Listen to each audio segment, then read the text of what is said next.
Okay, we will go ahead and get started. I want to we've got two breakout sessions with the groups tonight, actually three. I want to give you a little time to work on your project. And I want you to be thinking about this. The group over here is going to come to Jeff City for the presentations of the projects. Does it make any difference to you whether it's the last night or the next to the last? Okay, this group can come. Our last class is on October the 11th. So I want you to be thinking about this. And if you can, talk about it when you're in your groups. I'll give you 10 minutes to discuss that before the night is over. I would like for us to come over there on the 4th for you to do your presentations, which means you would have to have the projects a week earlier than what I told you. But you know, everybody's discussed the projects, and you really responded, you know, great. So I feel like you're well on your way. And if I give you time each session, I would like to meet on the 4th, so that way we can get the project out of the way and wrap everything up on the 11th. So that'll be your decision. You guys, before the night's over, if you can decide as a group. But if any group feels like they need more time, we'll wait till the 11th. So, and also you might have noticed, I don't know how that happened with sometimes these publishers, but the chapters just didn't really, I mean, they're there, but the module didn't really jive with what we were doing tonight. And so, but anyhow, if you look at dates, just make sure that you go by the dates that are on Connect for your quizzes and your homework and your exams and everything. And everything else will be fine. All discussion boards, do not do them. I've had several call me or text me and ask me, do we have to do discussion boards? No. The only thing you do is what we're doing in class. Do your Connect homework, your Connect exams, your Connect cases, and your project, and that will be it. So tonight we're going to go over a couple of chapters, and I'm not going to lecture very much, but I'm going to talk to you about two very important things: activity-based costing, ABC costing, and we've talked about variable costing, we've talked about fixed costs, we've talked about mixed costs. So now we're going to talk about how we use these costs to generate reports. And of course, you have to use, for reporting purposes in financial accounting, which we discussed in the first night. You must use traditional costing, but if you remember, I told you in this cost accounting or managerial accounting, terms are used interchangeably, that you can use different methods and they don't have to be consistent. It's just whatever works for your organization.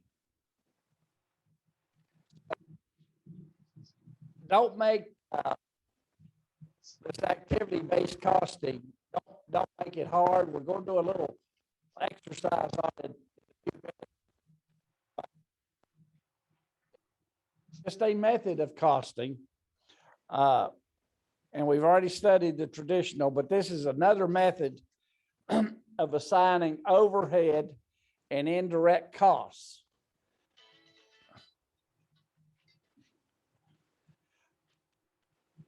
Such as salaries and utilities to the different products and services.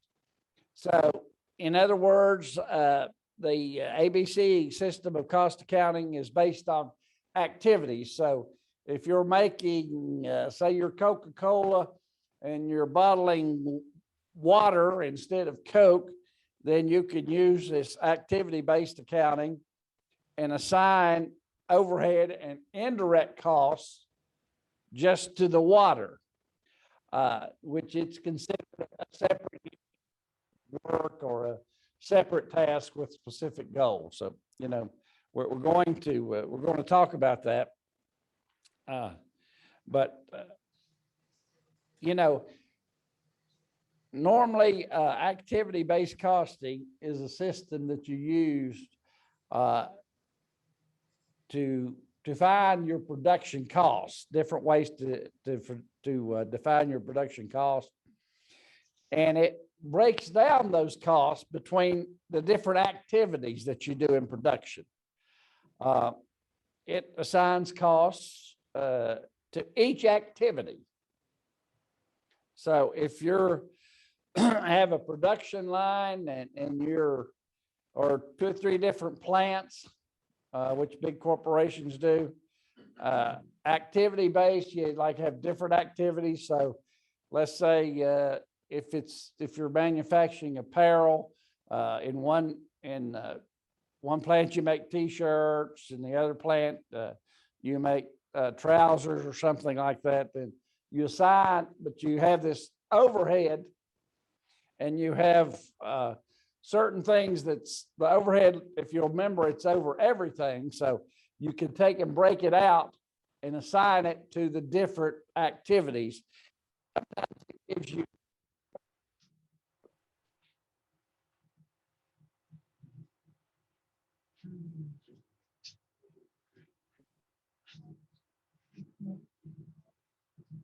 We can't hear you. The microphone's off. Microphone is off. Did it just now go off? Now it's back.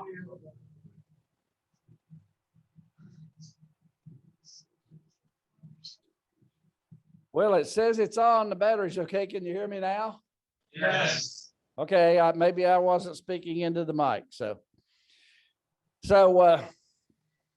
by using activity-based costing, you can take into consideration both the direct and overhead cost of creating each product. You can recognize that different products require different indirect expenses. And remember, a direct expense is when it goes directly to that product. Indirect is you can't narrow it down unless you use activity-based costing. You can more accurately set prices and see which overhead costs maybe that you're able to cut back on.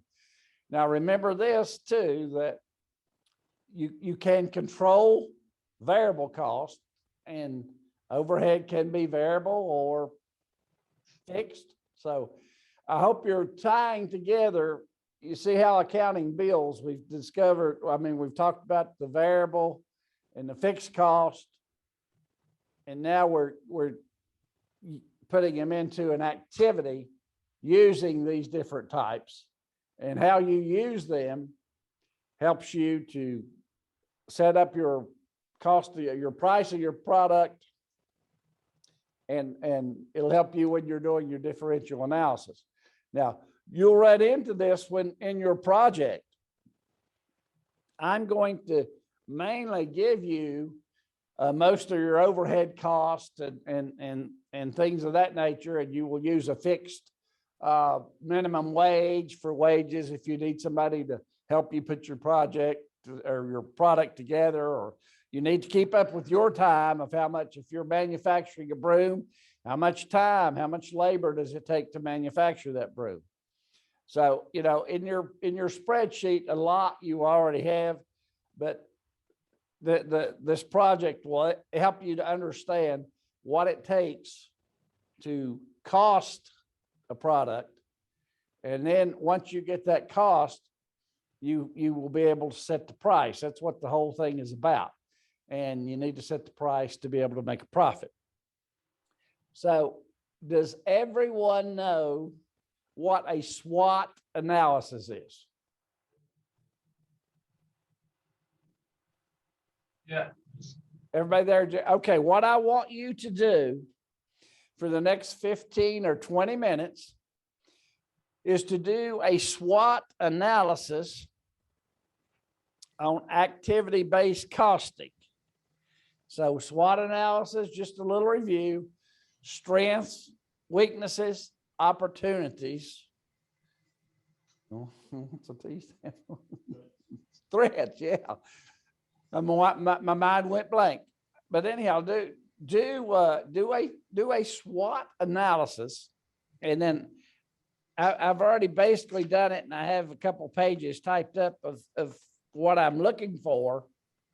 But take into consideration when you look it up on the internet and Google it, and maybe look at 2 or 3 different articles. And so tell me the strengths, the weaknesses, and the opportunities you could have with this, because you know, there's a certain, you'll run across the term opportunity costs.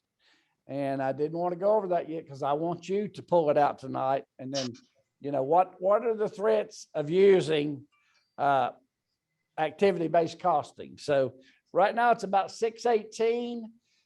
Take about 20, 25 minutes to look that up. And then I'm going to start asking for some presentations on, like I'll ask one of you to give me what you had down for your strengths. And then if somebody adds others, but hopefully this will give us an opportunity then to get into discussing this activity-based costing. But I want you to, I feel like if you do this little project, you'll remember it longer. So go ahead and take 25, 30 minutes to look that up and do as thorough SWOT analysis of this as you can. Any questions?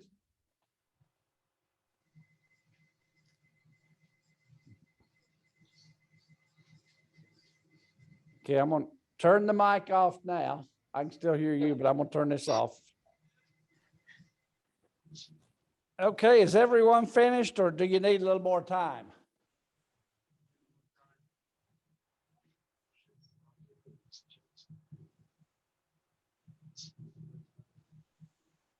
Can you hear me in Jeff City? Yes. Is everyone finished? Almost.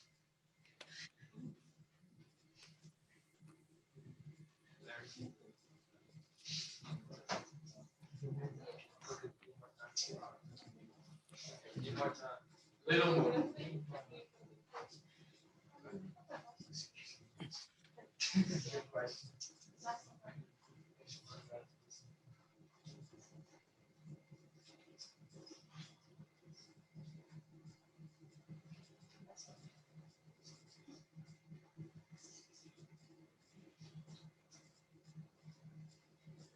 And you may have to sort of walk up to the front to get to the microphone or yell, because it's very difficult wherever they have the microphone down there for me to hear you guys the way you're spread out.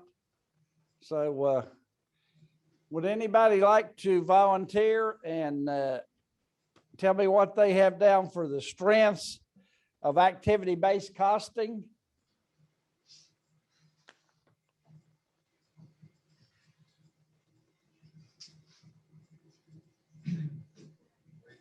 Small, precise.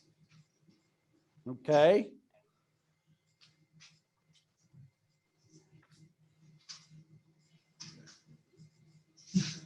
That's a very good one. What else? It identifies high cost, low value activities. Yes, it does. Absolutely.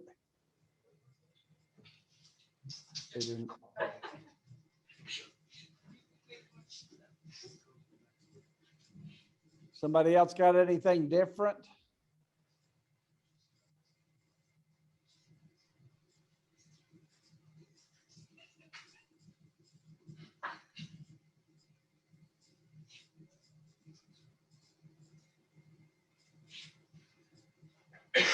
Better grasp on the costing process. Yes.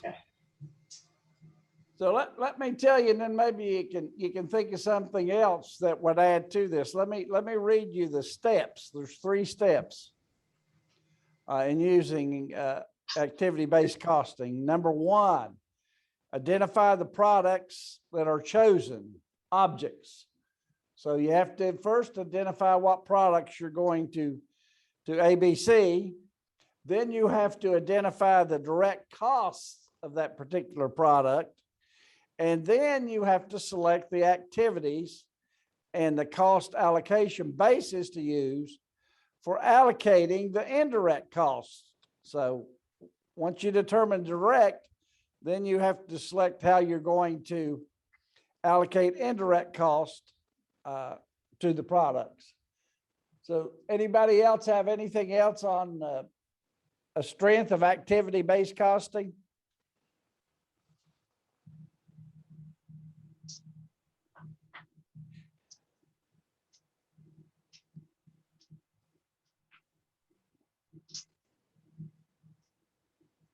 So what about if you're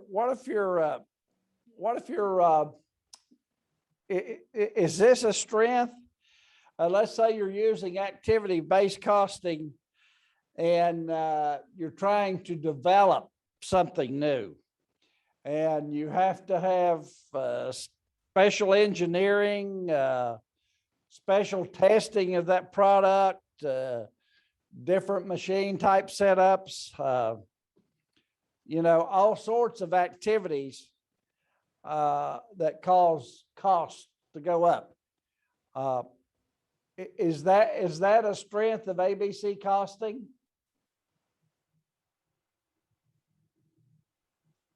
It is.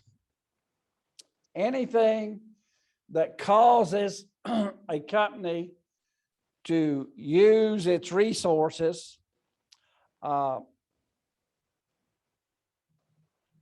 using ABC costing is a strength to help that company to identify and calculate the cost of those resources. So other products, could another product possibly benefit from the engineering or the research and development?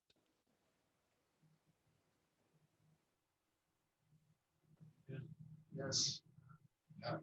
It could, and that could also be a strength in that it would make the cost of the spin-off product less.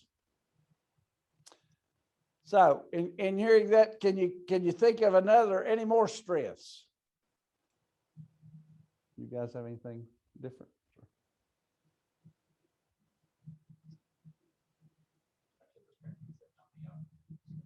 And I just sort of gave that.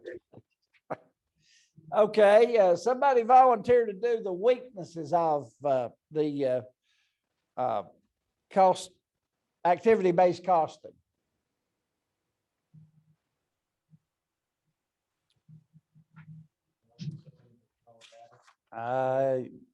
Okay, from Knoxville, and that's one of the big 2 that I was looking at. It's very time consuming to get the data. What's another one that's a weakness? Data can have flaws too. I couldn't quite understand that. The data can have some flaws. You sort of coming in and out. Flaws in the data. Okay. Yes. What else makes it weak? Can't be used for external reporting. Okay. From Knoxville, the results cannot be used for external reporting. But there's another biggie that nobody's hit on yet, that it sort of leads to what Austin said, where it's time consuming, but another biggie that nobody's hit on, it's much more expensive. So you have to weigh the differences in whether you want to, or do the strengths outweigh the weaknesses. So you're going to gather this additional information on your product. I told you earlier, it helps you to identify the cost more, which helps you to set the price more accurate, but it takes more time. It's more costly. The data can't be used, all sorts of things with the data. So what you have to do as a manager is weigh the differences and figure out if it's worth it. Now, when we get into the next chapter, we're going to discuss more how you use this, and maybe it will be worth it. So now give me an opportunity that could arise using activity-based costing.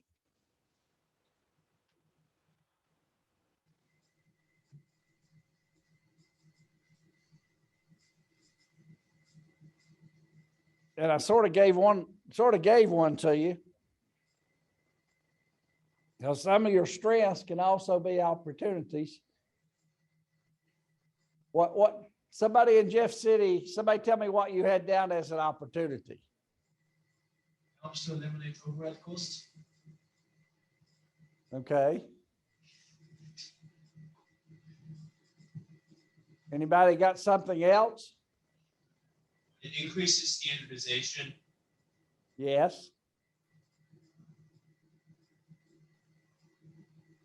What else?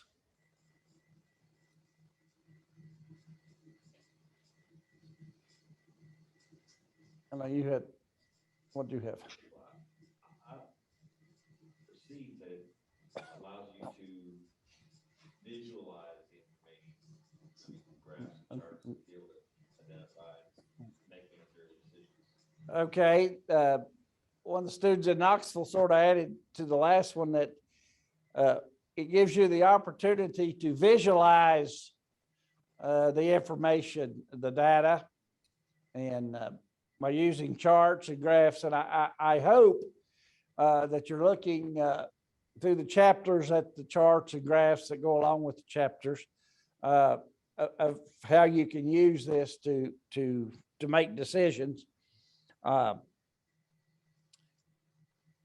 But another opportunity could be is you've identified these costs of research and development and engineering and everything, and then somebody in your organization comes up with the idea, well, hey, we could use that over on this side, and that's an opportunity by analyzing data.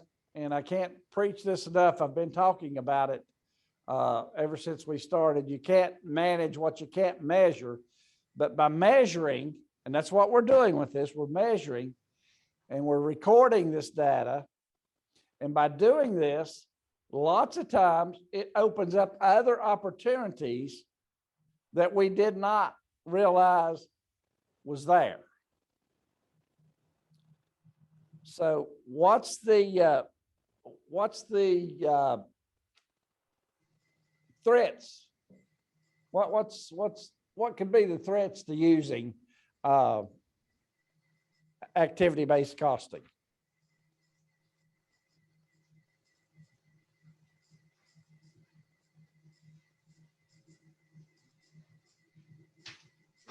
Black hole, just gather data for the sake of gathering data and not really. Yeah, out of Knoxville, what one threat could be, it could be a black hole. Accountants like to gather data. That's, if you're a true accountant, you like to gather data. You really get into collecting data. I mean, it's your thing. And if you don't watch and don't keep up with it, then, you know, they're collecting data, sometimes that they don't need. Now, after doing the SWOT analysis, I'm going to go over a couple of strategies using this cost-based activity. And it will sort of tie all of this together of other things we've talked about. There's one called the relevant cost strategy. And the relevant cost strategy, they're the monetary cost.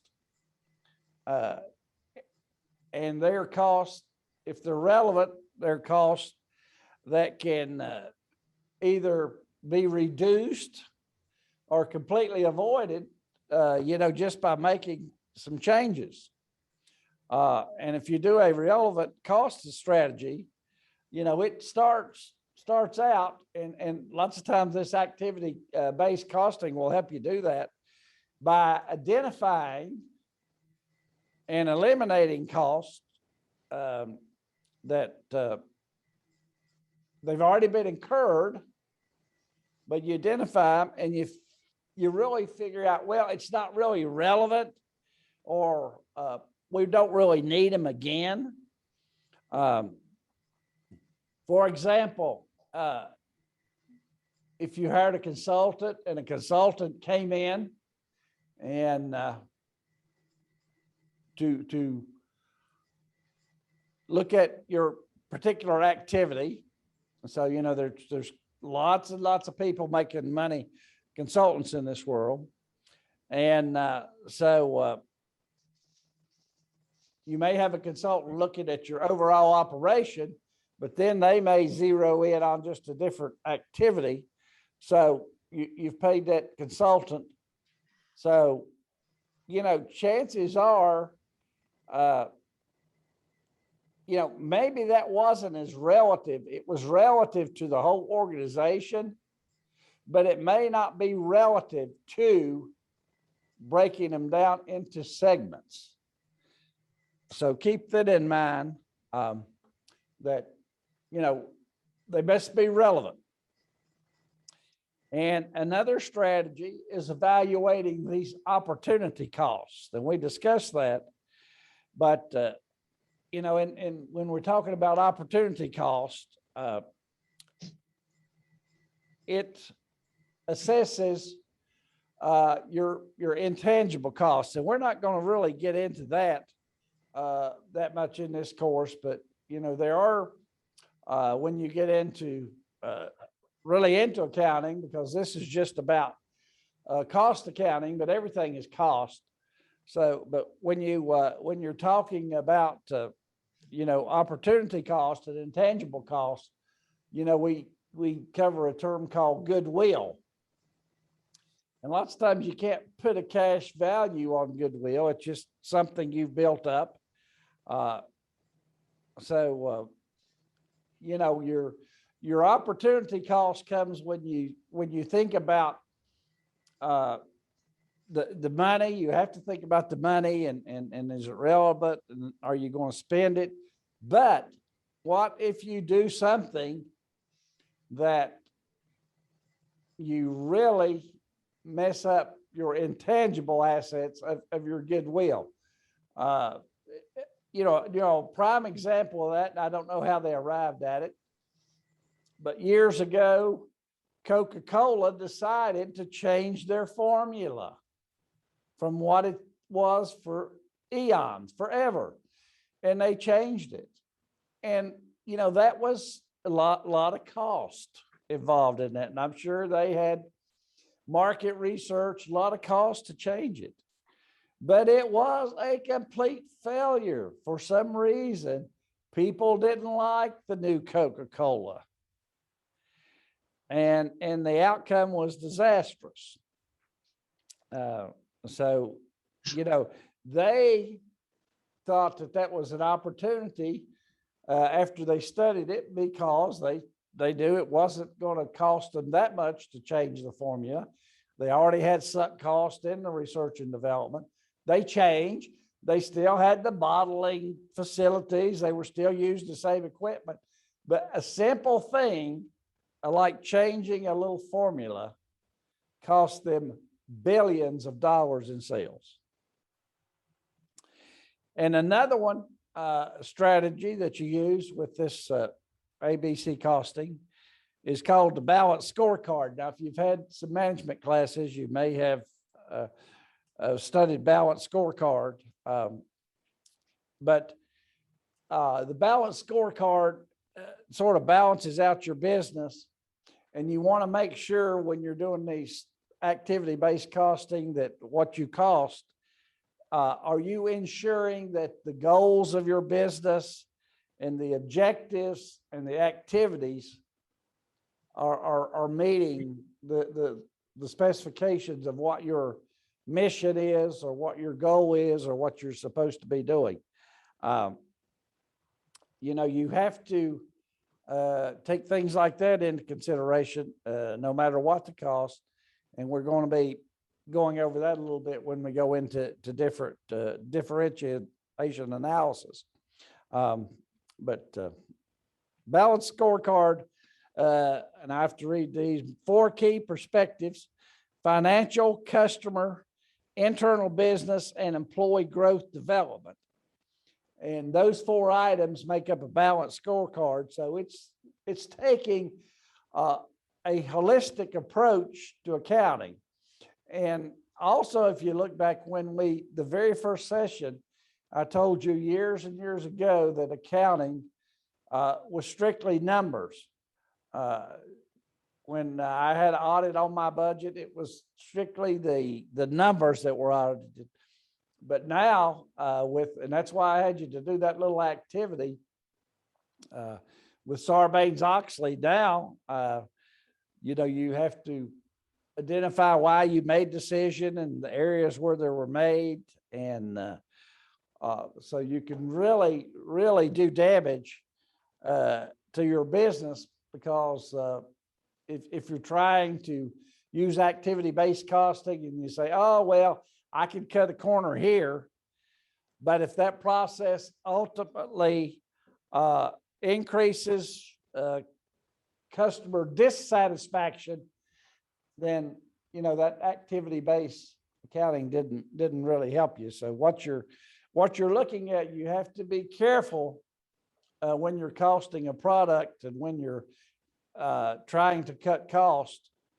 You know, we have a piece of equipment that we're putting into manufacturing an automobile, and we can get it, we can get fuel injectors. Okay, we're buying fuel injectors, and we're assembly plant, Volkswagen assembly plant, and somebody's making our fuel injectors. And we do a cost analysis, and we find out, oh, we can switch and go somewhere else and get them. But if those fuel injectors don't work, then you're really, so you have to watch out about this, you know, these type strategies. So, so any questions on activity-based costing?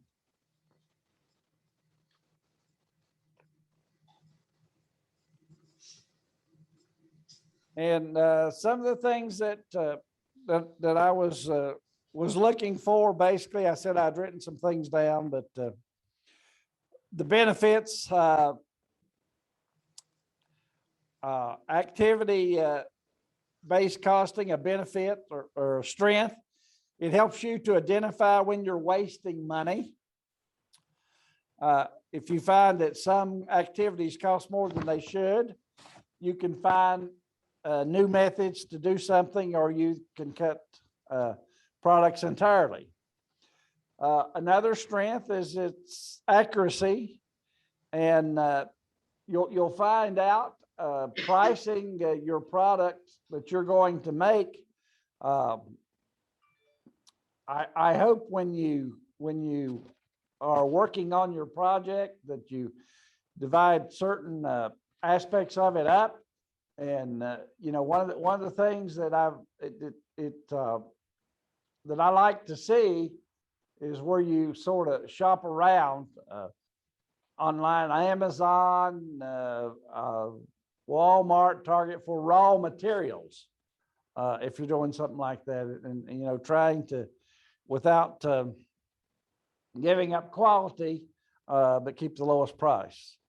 And, another strength, you can assign cost to each activity in the production process. Then, it shows you all the costs of producing a product. And, you can, once again, use this data to set the price more accurately. But a couple of the drawbacks I was looking for was it's very complex.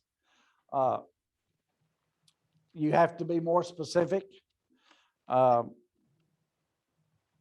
much time are you paying an employee to come up with all this? It can be difficult lots of times if you have an accountant or employee doing this activity-based costing. Sometimes they put it down and then you go to make the changes. It's sometimes hard. It's so elaborate and it's not 100% accurate. Sometimes it's hard to track them back down. So again, it's not 100% accurate. So, but again, steps: identify, separate, find, and assign. So identify all the activities that go into a product, separate the activities into groups, find the total overhead for each, and assign activity drivers such as units, hours, parts to each group. Then you divide the total overhead in each group by the total activity cost drivers and multiply the cost driver by the amount of activity. And that's cost-based accounting, activity-based accounting. So it's an important aspect, but only in managerial accounting. So let's move on, and we'll still be sort of discussing activity-based accounting, but in the next chapter, we start talking about a differential analysis. And I've got an activity. I'm going to hit some highlights of differential analysis, but then I have another activity that I want you to do, and then we will discuss the project and see what problems you may have or what questions you may have about your products. But a differential analysis is concerned primarily with relevant and irrelevant costs. Now, you heard that term back in the when we were talking about a cost-based activity. So so you must find out your relevant cost and how it differs between the alternatives. Now, remember, with a differential analysis, you're going to have at least two options. That's what makes it a differential analysis. You're going to have two options, and they may be whether to purchase something or lease it, or they may be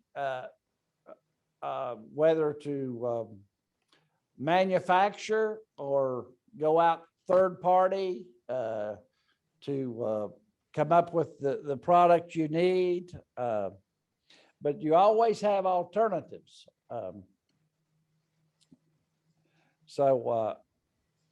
Also, when you're talking about differential analysis, I'll give you some examples, examples of that. But after you do your little project, when we're discussing it more, but you use a differential analysis to decide whether to drop a product or to continue manufacturing a product. You use that to decide whether you want to add a product line or discontinue a product line or not add a product line. And you know, it's all about decision making, and you know, in decision making and when you're doing this differential analysis, you eliminate the costs that don't matter, and you use the remaining cost to make your decision. So, you know, a good example of a differential analysis. I think I maybe gave you the one about deciding whether to take a job. You know, you're right now you have a job 10 miles from home, and you're making X amount of dollars. You're offered a job 50 miles from home and maybe a 5% raise. So you would do a differential analysis. So you would take into to affect, you know, do I take into consideration the hours I'm driving? So I'm going to have to, if it's 40, 50 miles away, by the time you park, you can figure it's going to take you maybe 2 extra hours that you're not going to get paid for. Gasoline, it's going to cost you more. Wear and tear on your car, it's going to cost you more. But do you make the decision entirely on that?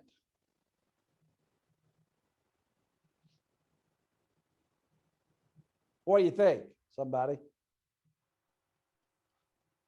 You just put the numbers on it? And, no, somebody in Knoxville said no. Tell me why you don't think you'd make the decision entirely on that. So, why you may not.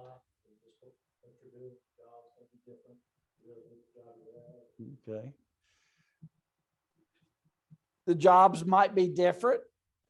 You may take it because you really hate the job you're at now, or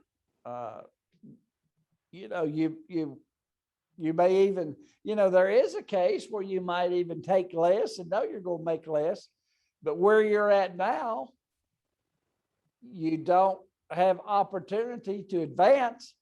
If you take this other job, you know that you have opportunity to advance. So lots and lots of factors go into it, and this was just a small principle of you know, things that can happen to affect your decisions. And you know, once again, money is a big part of it, but lots of times, you know, you don't make that decision 100% on money. So now I want you to do a little project. So I have 5 groups. So,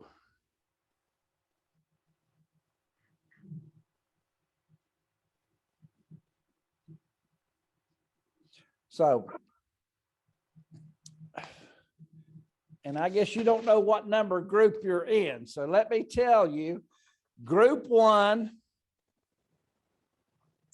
is Darren, Janet, Joseph, and Tim. Did you hear that? Yes. Your company is going to be Apple. Now I'm going to tell you what to do with it in just a minute. Group 2 is Pim, Eric, Yannick, and Quentin. Your company is CVS. Group 3 is Sarah, Aaron, Cecile, Cassina, and John. And your company is going to be Microsoft. Group 4 is Neil, Christina, Lucas, and Thalen. And your company is going to be Exxon. And group 5 here in Knoxville, your company is going to be Coca-Cola. So here's what I want you to do. I want you to look up the company, Google it, and maybe find 2 or 3 things on it, and then maybe Google it a couple of different ways. But what I want you to answer about your company is, what are some of the major aspects of this company? And by aspects, I mean, are they a service company? Are they a distribution company? Are they a manufacturing company? What are their major products or services? So that should be pretty easy. You know what Apple's major products, Exxon, so you know what that, so. The number 2 question I want you to answer is, how would they use a differential analysis in different situations? In doing that, I want you to think cost, think revenue, and think opportunity. Number 3. Now, this is where you have to think for yourself. And I'm going to give you at least a half an hour to look up as much about this company as you can. But remember, you're thinking cost of what kind of production they have to have, what kind of revenue you think they have coming in. Well, you'll know that if you look it up. But what other opportunities does Coca-Cola have that they haven't touched? What opportunities does Apple have that they haven't touched? So the third thing I want you to do is, what would you do if you were running the company? Now think about accounting. You might want to look up their balance sheet. You might want to look up their, well, you will want to. You want to look up their balance sheet. You want to look up their, see if they've made a profit. You want to look up and see maybe their corporate responsibility. Maybe they're not doing good along that line. Maybe they have a bad name, Exxon, lots of times the oil industry gets a bad rap. But number 3, what would you do if you were running the company, or what would you change or do different? And number 4, how would doing a differential analysis help you to make this decision?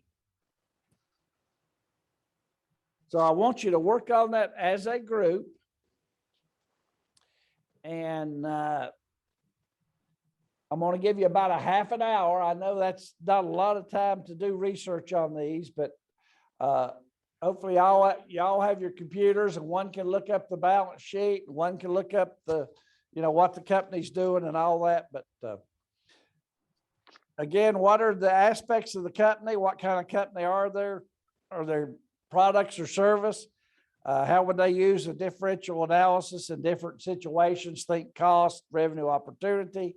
What would you do if you were running the company? What would you do different? And then how would you use the differential analysis to make this decision? So give you a half an hour, and we'll come back and start reporting on this.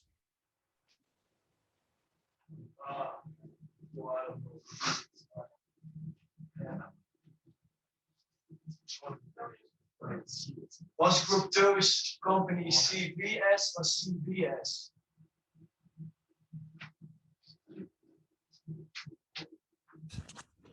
CVS, the pharmaceutical, the drugstore. CVS. Did you get that? Yes. Okay. Okay, let's take about 5 more minutes and start to wrap up, and each group pick out one person, be thinking about one person to sort of come up and answer the questions, and believe me, everybody will get a chance before the 8 weeks is up. So I'll be marking who speaks tonight, and you won't have to speak again. So we'll be doing several of these. So take about 5 more minutes, and then we'll do some little presentations. Dr. Wood, can you hear me? I'm ready. We're ready. Okay. We are the Microsoft company. Okay, wait a minute, just a second now. Tell me who you are. I'm Sarah. Can you see me? I don't know what is the camera. Tell me your first name. Sarah. Sarah, okay. We'll put a little dot beside your name, so. Thank you. Okay. For Microsoft, well, the first question is what is the micro aspect of the company? We saw that the strengths of this company are like, that is one of the leading software companies, is one of the largest companies that dominate the market, and is in constant growth. It has a lot of partners in other brands. For the what service is like, what is their major service? They are more in the oh my God. One second. They are more in the software market, and they have a lot of hardware products. One thing that we will do different, or we add, will be to increase their products, because they don't have, like, for example, a TV. They already own the Xbox, but it would be good for them, like, grow in different products. So if they have a TV, it would be like Apple, having different products that match with each other, and like they will pair more and use them together. Another thing that we can do different is that one of the weaknesses of Microsoft is that they are lacking in innovation right now, and they are not having a lot of trends. So by creating new products and innovating more, like their design and, I don't know, logo and everything, we get more revenue and more clients for them. Good?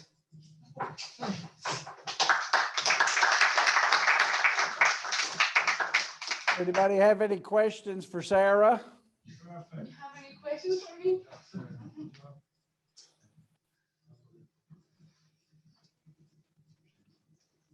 No. Okay, let's have another group.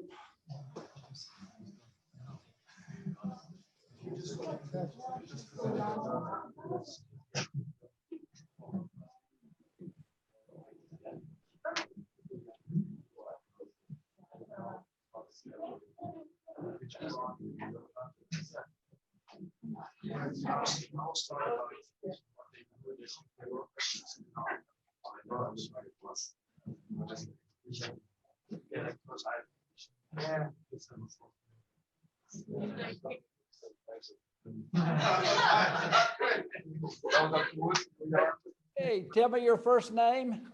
Darren. Okay, Darren. Darren and Yannick. Do it together. Yeah. You're going to be talking about Apple, right? Yes. Okay. So, of course, everyone knows Apple, and there's a lot to say about it. Briefly, they produce phones and laptops. They're very dominant in their market segment. They are trying to get some innovations. They started using streaming services and also other hardware like watches and earphones. And maybe they will produce their own electric vehicle in the future. So they are pretty busy with innovating their products. Yeah, we've also thought about like what we do if we would run the company, and yeah, we came to the decision it will not change a lot, but we would try to expand some more still, because right now, like Darren already said, like the washers and phones, they are already matching, so working together. And for example, by constructing a new TV that, for example, replaces the Apple TV right now, where you can kind of like work together with companies like Netflix, stuff like this. And also we would try to focus in the future on software development for electronic cars. So, for example, to work together with Tesla and other big companies that will develop in the next years. Besides that, like we found out that the revenue per stock is increasing every year. So it's get more interesting for people who buy the stock. But the dividend is like, yeah, it's dropping in the last year. So maybe we could try to improve something about that. And regarding the differential analysis, we think it could be, it's useful for Apple to use it. For example, when they want to investigate when to bring out a new phone. So of course they don't want to bring out the phone too early. And doing a differential analysis could show like, okay, probably the sales wouldn't be as high because it's still very close to the most recent phone. So everyone still has some pretty new phone, so they won't buy the new one. And then the analysis can, if they drop the new phone later, the analysis would show like, okay, everyone is asking for a new phone, and then we have the right moment to release the phone, and we can see then in our sales revenues. That's our story. Very good. Any questions for these guys? Next month, still secret.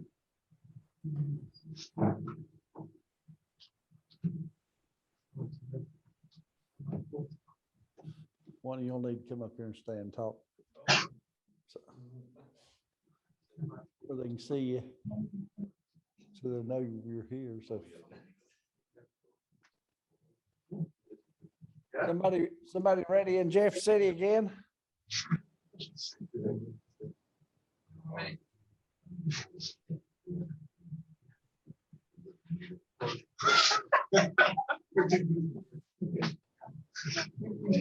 You won't go in there? No.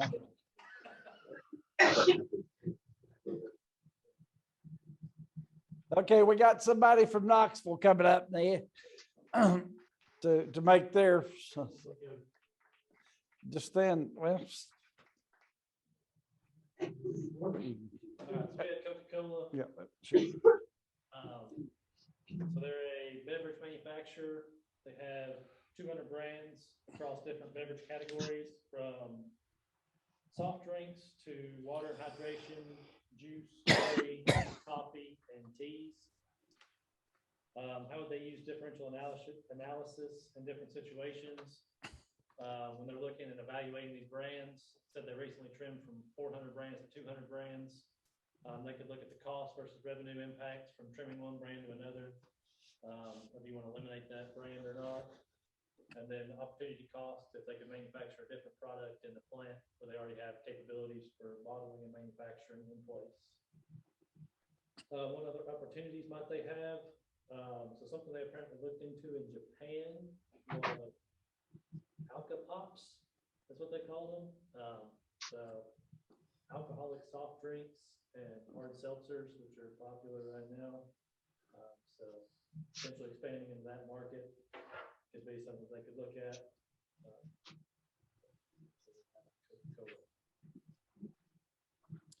What would you do if you were running? Would you go with the alcohol? We would have to do a differential analysis to evaluate the impact of the alcohol sales. But yeah, that's something. Somebody's already making alcohol freeze pops.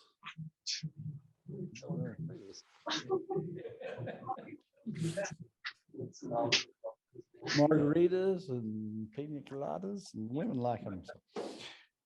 Okay, let's go somebody else from Jeff City. We got what, two more?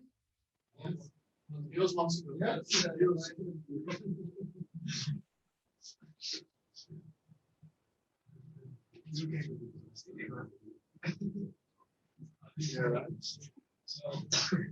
All right, let's just go with group 2. Come on, somebody from group 2. Yeah.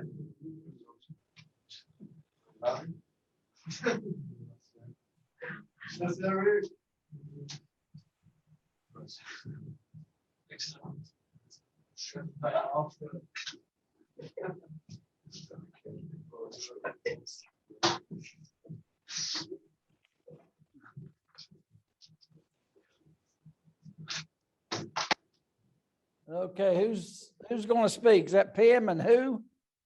Quentin, Okay. Okay, So go. our company was CVS. It's just a pharmacy with mainly health and wellness services, health plans. But next to the services, they obviously also have a store, so they sell products which actually are all related to their provided services. We looked at the balance sheet and we saw that they actually mainly focus on exporting their revenues, especially in the healthcare benefits section, where they, for example, have dental, vision benefits, prescription benefits, medical benefits, college plans, college student plans. And they increased their revenues within the last 2 years with like more than 600 or 700%. So we saw this segment was especially booming, and they tried to exploit the segment as much as possible. Furthermore, they focus on minimizing their costs for all their services by, for example, eliminating waste and keep their unit prices low. Also, the service prices, they try to keep it as low as possible, so they outperform their competitors and people can still buy all the products or services. Then we had opportunities for them with definitely in the e-commerce growth, especially with now e-commerce being a big thing. They could, for example, enhance the e-commerce websites and related mobile apps to improve consumer satisfaction. Furthermore, we thought international expansion, for example, in Latin America could be a good thing. And diversification through mergers and acquisition of firms related to retail pharmacy. And then the last question, how would you use differential analysis to make this decision? For example, by trying to sell the more cheaper medication to those companies, so the sick people are buying more of the cheaper medication. By now, due to COVID, most of the people are working online. So the employees could do online meetings with doctors. That would also mean that you pay less salary because you don't need that much employees to work with. Also, their employees will be able to see more doctors instead of waiting to see a doctor in his office. And you will need to pay gas costs to the employees because you don't need to use their car. And they could also work with a big company in Europe. For example, Novartis, it's also a big medication provider in Europe.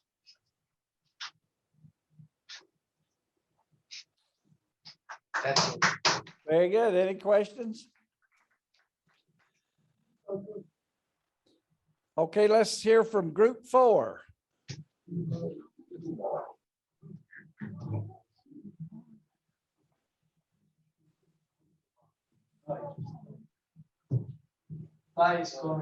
Guys going forward.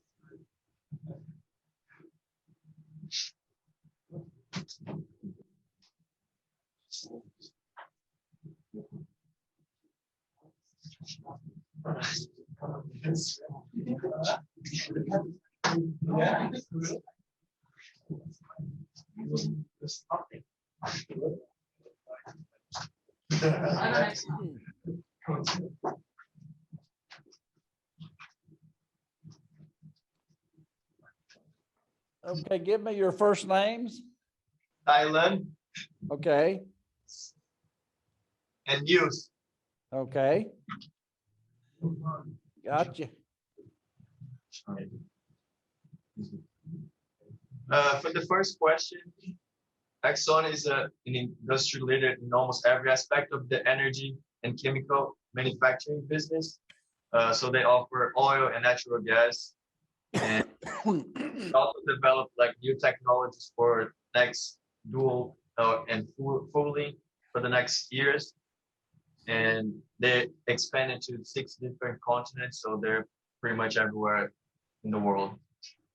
We also found that they have a leading position, like they're one of the leading positions in petrochemicals industry. They have been in the Fortune 500 list for the past several years. They have a global presence, like Ty said, across several regions of the world, but they're also strong. They have a strong position in the US market. They also have a large product range, which is divided like in 3 main segments, like upstream, downstream, and chemicals. And we also found out like some of the weaknesses they have, like they have declining revenues and they're rising net loss, and also growing debts and stock decline. And yeah, also because of COVID, things changed for them a lot. Yeah. And for the last question, one of the problems that they're facing is the environmental concerns from the product, since it's all about oil, and they've been affecting too much the climate change. And one of the examples is that their oil goes from one place to another through pipes, and some of those pipes are really, really long, and there's probably a lot of leakage that they don't even know, and that's affecting the environment. And also, lastly, like natural gas is also very flammable and it can be explosive, so that's also another big factor. And because of the environment, they've been dropping a lot. So if they can find a way to show to the public that they're thinking about the environment and they're thinking about solutions that can prevent those disasters, that could help them a lot. Questions? Very good. I picked these companies because they're all, top 10 companies. But I hope you, that you found out, like they talked about Exxon, there's problems, environmental problems, all these companies, you study in strategic management, you're either static or dynamic. And if you're static, you're probably going out of business. If you're dynamic, you're probably doing well. Apple's a very dynamic company. Apple almost went out of business at one time, and they bounced back. But what I want you to understand, all this that we're talking about now is all about decision making. So, and again, as I said, I hate to keep repeating this, but it's very important. Accounting is the language of business. You can't manage what you can't measure. So accounting is one of the tools that helps you to measure what your company is doing. Now, the key concepts of this differential analysis, and this is a very important chapter, so I'm going to read these. Every decision involves choosing from alternatives. Now, if you stop and think about it, that's whether you tie accounting to that or not, you have to make a decision. Every day, managers are making decisions. Sometimes you have to make them just very quickly. Sometimes you have time to think them over. If you have time to think them over, and your long-term decisions, long-range decisions, you need to use your accounting information and think about that. Once you have your alternatives and they're defined, you need to distinguish between relevant and irrelevant cost. So is the cost relevant? You know, is it relevant to what you're doing? So make sure, that's why that we go back to that activity-based accounting. You know, if somebody brings you a bunch of costs and it's not relative to that activity, then it's not any good to you. Number 3, a key concept is focus on future costs and future benefits. That's why we study statistics and finance. We're worried about the future. We're concerned about the future. By analyzing accounting information of what we've done in the past, by doing these types of analysis, that helps us to be successful. Sunk costs are always irrelevant. They're gone. You've already paid for them. And they're not going to change whether you do this or not. So don't worry about the sunk costs. And future costs that do not differ, no matter what decision you make, they are irrelevant. And a good example of that is, say you're going to watch a movie and then you're going to eat a pizza afterwards. Now, you could go to the theater and watch that movie, or you can rent it, or you can maybe stream it, and it's going to cost you a different amount, no transportation. But keep in mind, if you still have that pizza, it doesn't make any difference. It's going to cost the same no matter where you watch the movie. So that's just a little silly example of that I found students hard to understand. These future costs, if you know, they do not differ if they're irrelevant. And opportunity cost must be considered. What is the potential additional benefit when one alternative is selected over another? And, you know, these are what we call strategic cost management objectives. And you'll get into this decision-making more into your strategic management and courses like that. But it'll all, I guarantee you, that it'll all come back to, no matter what course you're going to take, it all will come back to accounting, the language of business. I'm teaching finance for another university in Kentucky. This weekend we had to have a residency. These students are coming into the United States from India and teaching them finance. And that's the one thing that you know, I had to get across to them, that finance, that you know, you use that to plan your future, whether to buy, whether to lease, whether to spend. But how do you know how to make these decisions unless you have the accounting information?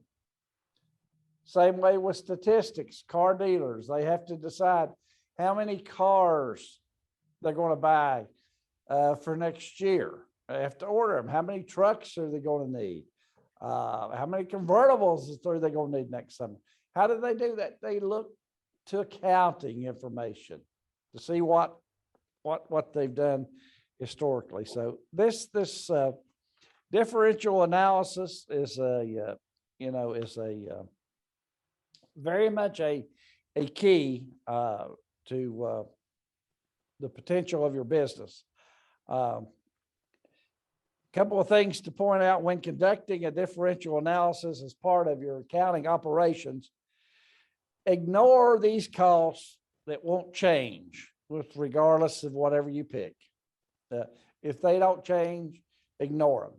Those are called constraints, and if they don't change, ignore them. So revenue analysis, it focuses on alternatives based strictly on their potential to bring in increased revenue. But what did we say earlier about that? That was maybe not, that could be a weakness. You know, it could be an opportunity, but it could be a weakness. You know, if they bring in additional revenue, but what if that additional revenue, like the gentleman here in Knoxville said, Coca-Cola is looking at serving alcohol pops. What if that brings them in a lot of revenue from that product, but here in the United States, the people that support Coca-Cola don't want Coca-Cola getting into the alcohol business. So they quit. You know, every day, if you watch the news, you will see companies getting into trouble for something they've said, something they've done illegal. Lots of times it's been a mistake, but you must crunch the numbers, as they say, but also you have to take all these other aspects into consideration. Now, I got a couple of things I want to say about number one. I've already mentioned dates, I think, and due dates, but somehow, you know, you got put in two sections. Now, you guys are all there, and I've got two down here, but the way it's set up, I have 9 and 10. But you're still all up there. But however, on the computer and on Canvas, there are two different ones. I did not know when I turned on the exam that it would not turn on for both groups on the computer till somebody let me know, Dr. Wood, I can't see the exam. And sure enough, half of you could see it and half of you couldn't. I put the exam, I make sure it's available to everybody, but I extended the due date. It was supposed to be due like tomorrow. It's now going to be due Friday. I will always give you a week to do the exams. And so don't worry about the dates, but I know half of you just about have completed the exams and have done very, very well. And I can't always say this with some of the courses I teach, but you've really, really done well in Connect on your homework and your cases and your exams. And I really don't think anybody is behind. A couple of asked for a little bit of extension, which I granted, but you know, all work. So in saying that, I'm very, very proud that you're keeping up with that work and doing well. Remember, with the homework, if you have a little trouble with it, one of the concepts, and I don't think anybody is, you can always text me. I can look it up, see what you're missing. But remember on that, it's unlimited attempts. I want everybody to get everything right. And after you've taken the first exam, you can see there's nothing on there that's strange, that throws you off. They're all true, false, multiple choice, and goes right along with what we have talked about in class or the homework you've done. Now let's get to the project. I've had a couple of questions about the project. One PowerPoint, one spreadsheet. There'll be a presentation. You need to divide up, and the presentation should last no less than 15 minutes, 12 to 15 minutes, because I want each of you to get the opportunity to present. So that means each of you will need to speak about 3-4 minutes on your product. Now, maybe there was some misunderstanding. Then everybody turns in a paper. The paper won't be the same because I don't guess I was clear enough as to what I want in that paper. It's 6-7 page paper, of which 4 of that is your spreadsheet. But I want you to tell me what you personally got out of this. You know, I asked you, how did you pick the product and all that, to put that in there. Do that individually in say why you like this product personally and how it's going to help you and what you learn from that costing product. So it's almost like a reflection paper, but it's going to be, that part is going to be your work. Now, we are going to come to Jefferson City because I really like, and I really think that you need to do the presentations live. And so the gentlemen down here have agreed to meet in Jefferson City, and we'll meet up there for that night to cover whatever chapter we're doing and to do the presentations. Now, I ask you to start thinking about it and discuss it. Do you prefer the 4th, which is the next to the last, or the 11th of October? 11 is fall break.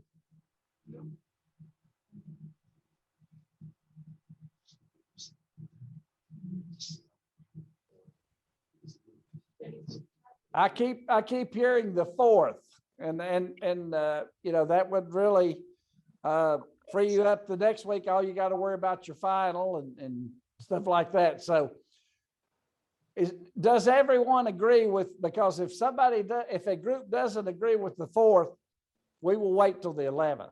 And it honestly, it doesn't matter to me. I'm just thinking of you. It would be better, less pressure if we go ahead and do it on the 4th. So am I hearing you want to do it on the 4th? October 11 is fall break. Okay, I can't hardly hear you guys in Jefferson City. Raise your hands if you want it on the 4th. I can see you better. Raise your hand.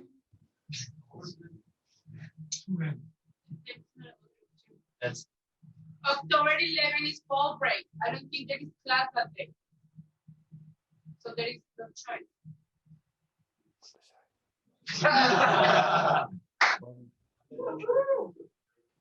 Oh, the 11th is fall break? Yeah. Well, I think, well, let's do it the 4th. I think you still have to turn in work.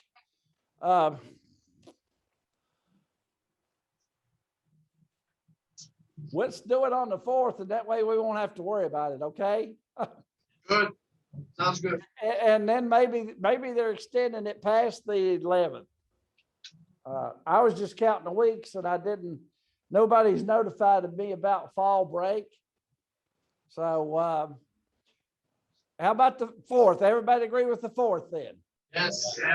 Okay, we will meet on the 4th. So keep in mind, you have to have your project by then. Now, if you have any questions about the project, please send me a text. I sometimes can't check my email, but the text I can check. And I promise you, if you send me a text, I'll be back with you within the hour. Sometimes with an email, it takes the next day. But again, I want everybody to do well on this project. And if you have any specific questions, text them to me. If not, we'll discuss this again next week. Keep up with your Connect. We're going into the 5th week next week. So at the end of that week or a week after that, I think I'll be putting the next exam on there, and I'll make sure that it doesn't get divided this time and get all this straightened out, this technical stuff. But you're free to go. Bye. Thank you very much. Bye.